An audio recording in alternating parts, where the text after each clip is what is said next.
I'm here with Meg of Milwaukee Photo on Instagram and more. We've been on a few of the same brand campaigns, so I know she gets paid for content, making her a great special guest. Thank you for being here. Hey, thanks for having me, and thanks for hosting this incredible event. Monetizing content. Where am I making money on the platform? So there are sponsored posts that I have.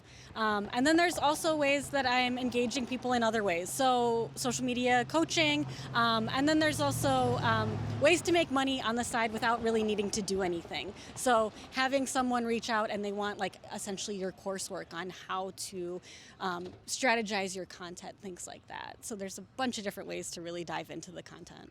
Off camera, we chatted about taxes. How has that experience been for you as a content creator? It's a totally eye-opening experience because you have to completely change up the way that you thought that you were running your business beforehand, and really talk to a professional who knows what they're doing, and really organize the way that you're laying things out too, so that involves a whole lot of Excel sheets, but it also involves a lot of talking with other professionals who know a lot more than you do, starting an LLC, and learning the business side of house too. It's really important.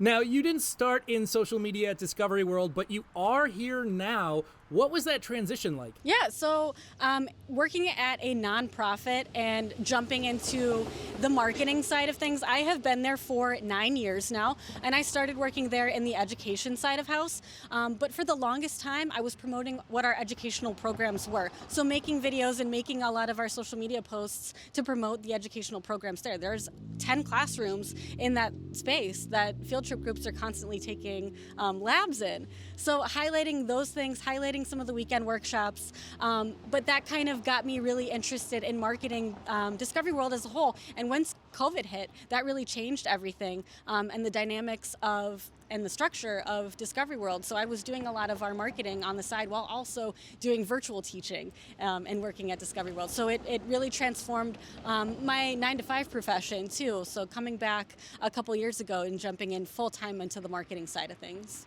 You still work at Discovery World and you've added social media coaching along the way. When's the first time you got paid for a social media post? Ooh, that's a good question. I think the first time I got paid for a social media post was in 2020. There were some companies that had reached out right around the same time. It was right around the time that Reels were starting on Instagram, that they were just trying to shake things up marketing-wise for their businesses, and they had reached out.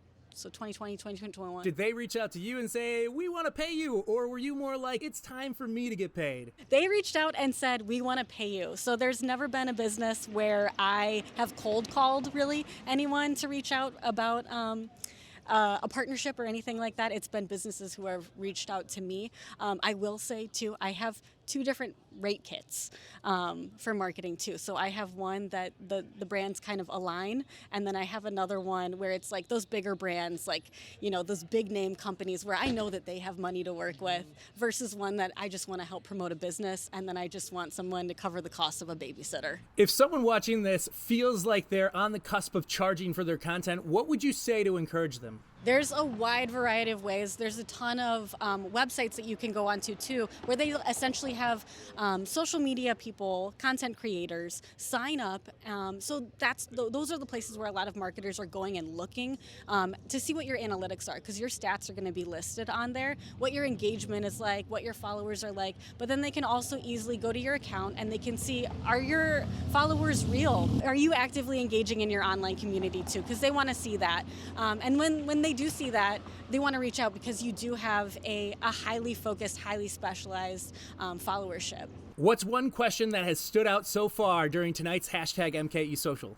I think the biggest one that I got was just, where do I get started? We talked about this earlier, but an intern knows what they want to end up doing, but where do I get started? Where do I go from here? How do I dive into it? And everyone's different. A lot of it is doing a lot of background research, because this is such a field that it's your own small business. So everyone's business is different, and it's doing a lot of research. It's making these kinds of connections, and that's really important.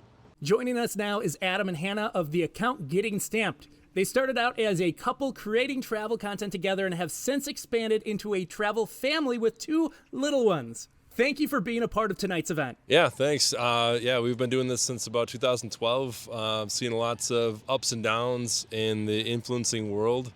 Currently going through more waves of fun times on the internet, but no, I think it's great being here and just talking to people that are first getting into it, and also people that have been doing it for a long time, and just hearing different stories and hearing how different people have approached social media influencing and all the way through blog creation and how they're using it for their business. I think is super interesting. Definitely a cool experience. Trends have been changing, so keeping up on them and keeping up with the newest social media, because when we started, Instagram was newer and we had to adapt to figure that out. Same with having a website, SEO, that was a new term to us, but became like a big part of our success in our website. And so we're just kind of rolling with what's going to be next. What is the next big thing? When you started out, was your focus on website content or social media? We started our website, gettingstamp.com, at the beginning, and all the socials were just attached to that, and it was just an easy way to post and kind of just do more of a live, real-time update. But seen lots of changes through the years, and found different ways to monetize that content throughout the years. So we've created pretty successful businesses throughout the years based on basically giving out free content and having other people basically pay for that content. Not necessarily the people that are reading it or digesting that content, but the people behind the scenes and stuff like that. So there's lots of moving parts, and I think that's what always keeps us interested in some of this stuff too. That there's lots of different ways to make money on the internet, and it's not just really one way is never going to get it all done. I think we really take a multi-faceted approach. We always try to get at least 3 different ways that we see profitability, but we're really trying to put great content out and to help the people that are actually engaging with the content. But from that, we can generate lots of different revenue from ad income, affiliate sales, and also influencing things as well, posting on social.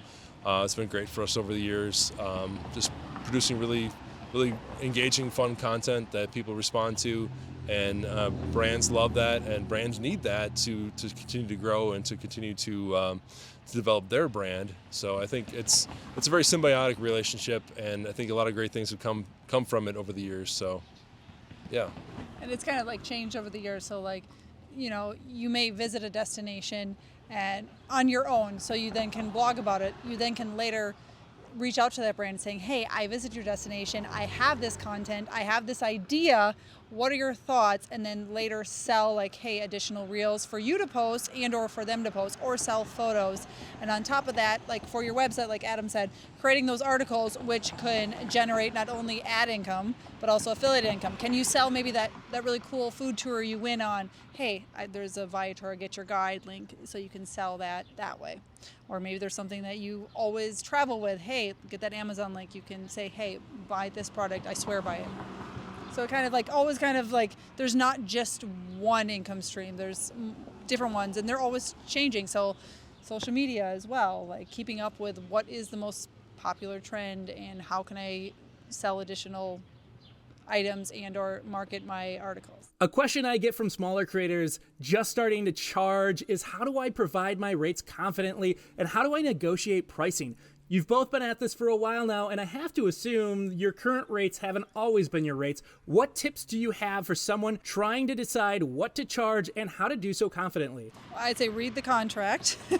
A lot of the pricing comes, like, you got to really look at, like, are they looking at exclusivity? We're looking at a contract right now. Are they looking at usage rights? All of that plays into it. And then for you, what is it worth it to you? How much work is it going to take you? Because what I'm going to charge might be different than what she's going to charge, because it's worth different. So there isn't like a universal pricing, but like my time might be better spent doing something else. So like there's no right or wrong answer with that. I mean, it just... Yeah, but I think to people that are just starting up or have a smaller following, there's really never been a better time to have that starting up, that smaller following mentality. Like the playing field's been leveled a lot in the last few years. I think, For smaller, sure.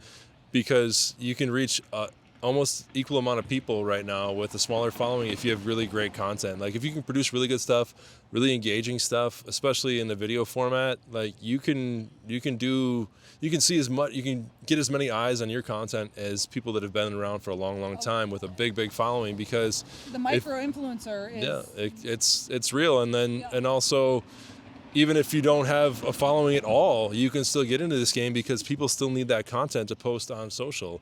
It's not, you don't need 1 million followers anymore to get into this game. You can still be successful and still generate some decent income if you're just you have the ability to produce good quality content.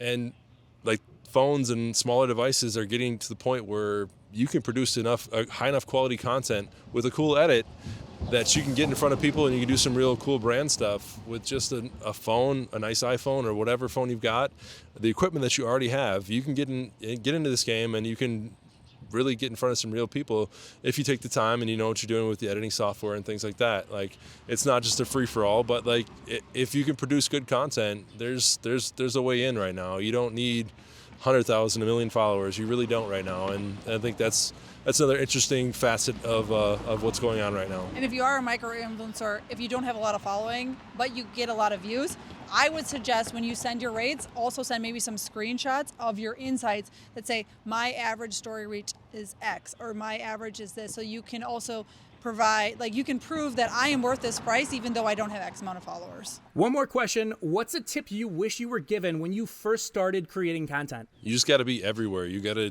Don't put all your eggs in one basket. Yeah. If back in the day, it used to be, Facebook was the only thing you really had to worry about, and then the next thing and the next thing. But like, you have to take that same content and you got to put it everywhere, because it's just magnifies the eyeballs you get on it.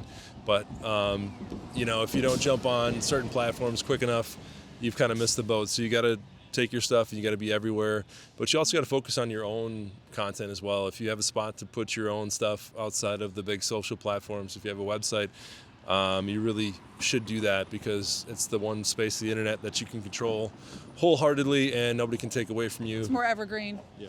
I mean, Google can change their algorithm, but we won't go there. But as social media, you've got to jump on the latest trends. Even if that platform will never take off, at least always grab that handle, because there's nothing worse than having a handle that isn't the same as all that. Thankfully, knock on wood, we haven't had that. Another special guest at tonight's #MKE Social is Mr. MilWeb1. But behind the business account, his name is Nick, and he has amassed quite the following on social media and is thriving as a business creator. Thank you so much for being here. You're welcome. Glad to be here. A common way to think of getting paid for your content is through sponsorships and brand deals, essentially influencer marketing. But that's not the only way you can do it. In fact, you have a different approach. What does content monetization look like for you? Well, that's true. Like for the business I do a lot of vinyl banners and yard signs. So there's not a lot of companies out there that want to sponsor stuff like that. So I focus more on product sales of my own. So I try to make, educational / a little bit of salesy videos to make sure that they know I do sell the product and have fun with it, and result in getting some decent views and result in some good sales. So it really helps explaining, educating, and just really having fun with it to get people to know about your company. You have a unique perspective as a business owner who can interact with platforms from the business side, not just the creator side. You're one of the only local creators that I know who has effectively figured out how to use the TikTok shop. What advice would you give to someone looking to get their product on the TikTok shop? Well, I'm going to tell you, if you have a product that is off the shelf that you can ship right out, that is definitely you need to be on there. I know it's difficult. It's very hard to get into it, but I can tell you it's very, very profitable. But if you are in the customization world like I am, I would suggest not doing it. It's very, very difficult to do customized products. They are not really friendly with that. So I basically had to pave the way for that market. I had no one to follow, especially with vinyl banners. We're doing a lot of graduation things on there right now, and it's very difficult to educate the consumers on how to send information to get things made at a custom scale. But if you have a product that is doing well already, or you're just trying out, it's definitely worth getting on there, even for the 1 year left we got left here, I would get on it as soon as possible and try to sell. You don't need any followers. You just need enough to go live, I should say. You go live, just talk about your products, and I can tell you it'll be worth your time. We've been friends for a while, and I know in the past you mentioned that you were able to earn money from the various creator programs on platforms like TikTok, Instagram, Facebook, and more. Now, some of them have since gone away, but how have those creator programs helped you as alternative sources of income? It definitely has helped out. It has its ups and downs because some things go away, like Facebook will go away from paying, Instagram will go away from paying, but TikTok and YouTube will stick strong and definitely get you some money if you're able to produce viral content. I'm in a weird position where I am greedy and I want both. So you have to try to be entertaining and try to sell products at the same time. And that's a tough role to do. And I don't suggest that everyone should do that. I would pick a side.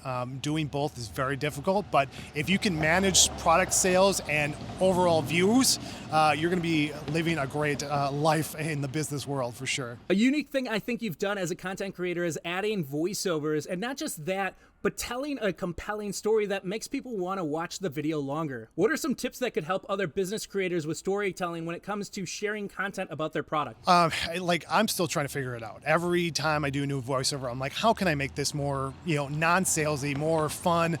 I would say just talking about your experience, talk about how difficult it was to even do the product, like your bad day, or just kind of anything that is realistic. When you start, fabricating stories is when it gets not ideal. So just showing your passion, because when I make videos or do voiceovers, I certainly talk about how it's made and how I started and when I started doing things. So if you just explain your history or explain something to do with the business that doesn't sound too salesy, people are going to love it. And education is key. Is if you can educate, even if you make popsicles for a living, I think people find it fascinating regardless of what it is. So if you can explain it in an educational way, you'll do fine. Last question, if you had to start a brand new account from zero, what would you keep in mind and implement first? Sometimes I wish I could just start over because it's easier to manage a smaller amount of people. People have the common misconception that having followers results in sales and views. You could have no followers and get 1 million views. It really is a great world that we live in, that you can go viral regardless of who you have. So I would say the number one thing that you could do, a brand new account, get enough followers to go live. Going live, you can connect with so many people, and the people that are going to follow you are people that care about what you're talking about. There's a lot of people that get confused where people follow you for no reason, and you don't want that. You really don't. So having a good core of say 10,000 followers or even 500, those are 500 people that care about what you're doing, and a percentage of those people are going to buy your product. So going live would be the number one. And that's just on any platform, TikTok, YouTube, Instagram, all those will serve the same purpose. So I would focus that before viewership completely. Perfect. Well, thank you for your time, and we'll get back in there. All right.